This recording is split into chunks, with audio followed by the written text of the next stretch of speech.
First five channel this is Satyam Prasad. Chittoor నగరంలో ఈ రోజు ఏపీ ఎన్జిఓ జీవోస్ సంఘం యొక్క ఆత్మీయ సమావేశాన్ని నిర్వహించారు.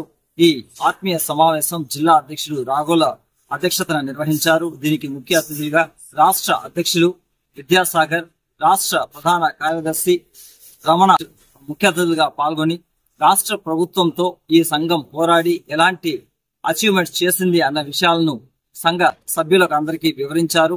రాబోయే కాలంలో ఏమేమి సాధిస్తారు, ఎలాంటి ప్రణాళికలు సిద్ధం చేసుకోబోతున్నారు, ఉద్యోగ సంఘ నాయకులకు ఏ విధంగా అండగా నిలవబోతున్నారు, పెన్షనర్స్ కు ఎలాంటి స్కీమ్ గవర్నమెంట్ తో కొట్టాడి తీసుకురాబోతున్నారు అన్న అంశాలపైన వారు సభ్యులందరికీ తెలియజేయడం జరిగింది. ఇళ్లలో దీపావళి పండుగ జరుపుకో ఆనందంగా ఉంటే అన్నగారు ఆ పండుగ అంతా కూడా పక్కన పెట్టి సెక్రటరియట్కి వెళ్లి ఆ జీవోని రివైజ్ చేయడం కూడా జరిగింది. స్వయాన ఆర్థిక ఉన్నతాధికారులతో చర్చించి ఆ జీవోలో ఆ యొక్క అంశాలన్నీ కూడా రివైజ్ చేస్తూ 3 కంతుల్లో వచ్చేటట్టుగా అరియర్స్ ని ఆ జీవోని రివైజ్ చేసి 24 అవర్స్ లో ఆ జీవో రిలీజ్ చేయడం కూడా జరిగింది. ఆ ఘనత ఒక ఏపీ ఎన్జిఓ అసోసియేషన్ కి దక్కిందని చెప్పి సభాముఖంగా వారిని మేము గౌరవించాల్సిన అవసరం ఎంతైనా ఉంది. ఇదే తరహాలో గతంలో కూడా జనరల్ సెక్రటరీగా ఉన్నప్పుడు దాదాపు 11 కోట్లు ఏపీజీఎల్ అయితేమి, జీపీఎఫ్లు అయితేమి 11,000 కోట్లు అవి కూడా వారి ఆధ్వర్యంలోనే ఇవన్నీ కూడా చెల్లించడం జరిగింది.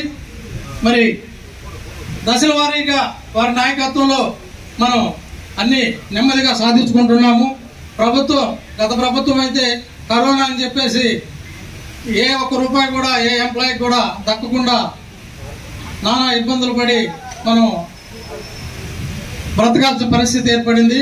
అలాంటి తరుణంలో ఎంప్లాయీస్ గా ప్రభుత్వాలు మార్చుకొని మరి ఈ ప్రభుత్వంలో లబ్ధి పొందే విధంగా ప్రభుత్వాలు ఎలా మారాయో గత ప్రభుత్వంలో ఉన్నటువంటి రాష్ట్ర నాయకత్వం కూడా అదే తరహాలో ఉండడం వల్ల మన ఉద్యోగస్తులకు ఎవరు కూడా 1 రూపాయి కూడా ఆదాయం లేకుండా పోయింది.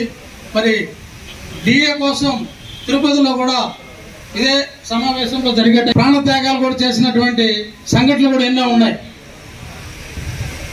అలాంటి డిఏని ఈరోజు అన్నగారి నాయకత్వంలో మనం రిలీజ్ చేసుకోవడం, మరి భవిష్యత్తులో కూడా మనం ఇలాంటి కార్యక్రమాల్ని మీరంతా కూడా మీ అందరి సహకారంతో దిగ్విజయంగా నడిపించుకుంటామని చెప్పి మనకున్నటువంటి రమణన్ గారి నాయకత్వంలో మనం సాధించుకుంటామని చెప్పి ఆశాభావంతో ఇచ్చిన మీ అందరికి కూడా ధన్యవాదాలు తెలియజేస్తూ ఏపీ ఎన్జిఓ సంఘం ఈ రోజు ఉన్నటువంటి పరిస్థితుల్లో ఇంతకుముందు ఉన్నటువంటి ఏపీ ఎన్జిఓ సంఘ నాయకత్వాన్ని చూశారు. ఇవాళ ఏపీ ఎన్జిఓ సంఘ రాష్ట్ర అధ్యక్షులుగా విద్యాసాగర్ గారు రాష్ట్ర అధ్యక్షులుగా ప్రమాణ స్వీకారం చేసిన తర్వాత మనకు వచ్చినటువంటి ఫెసిలిటీస్, మనం పొందుతున్నటువంటి ఎప్పుడో పోగొట్టుకున్నటువంటి రాయితీలన్నింటినీ కూడా ఒకటి తెచ్చుకున్న సందర్భంలో మీరందరికీ తెలిసే ఉంటుంది.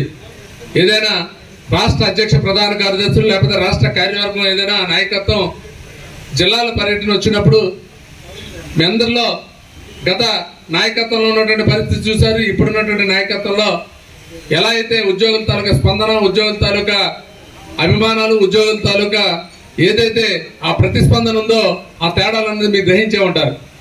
ఇవన్నీ దేనికి వస్తాయంటే నా ముందు మా మిత్రులు చెప్పినట్టు ఎంతో పోరాట పటిమతో, ఎంతో నాయకత్వ లక్షణాలతో ఏపీ ఎన్జిఓ సంఘానికి నిర్మాణం చేసినటువంటి ఆమనగంటి శ్రీరాముల దగ్గర నుంచి ఆ తర్వాత తరంలో వచ్చినటువంటి రమణయ్య గారా, లేకపోతే సుధాకర్ ప్రసాద్ గారా, లేకపోతే ఆ తర్వాత వచ్చినటువంటి జీపీఆర్ గారా, ఇలాంటి పెద్దలందరూ కూడా సంఘానికి నాయకత్వం వహించి సంఘ ప్రతిష్టని తారస్థాయికి తీసుకెళ్లినటువంటి ఆ పరిస్థితి నుంచి గత ప్రభుత్వంలో ఎప్పుడూ లేని విధంగా మనకి జరిగినటువంటి అన్యాయాన్ని కూడా చూసినటువంటి పరిస్థితి నుంచి ఇవాళ ఏదైతే ఉద్యమాలకు నిలవైనటువంటి, పోరాటాలకు నిలవైనటువంటి ఇవాళ మనం పొందుతున్నటువంటి ప్రతి రాయితీకి ఏదైతే సాధించుకోవాలని చెప్పేసి ఇదే గడ్డపై ప్రాణత్యాగాలు బద్రీనాథ్ కుటుంబరావు అని ఒక 2 ఉద్యోగులు కామ్రేడ్స్ ప్రాణత్యాగం చేసినటువంటి ఈ చిత్తూరు జిల్లాలో, అంటే అలాంటి హిస్టరీ ఉన్నటువంటి ఈ భాగంలో, ఈ జిల్లాలో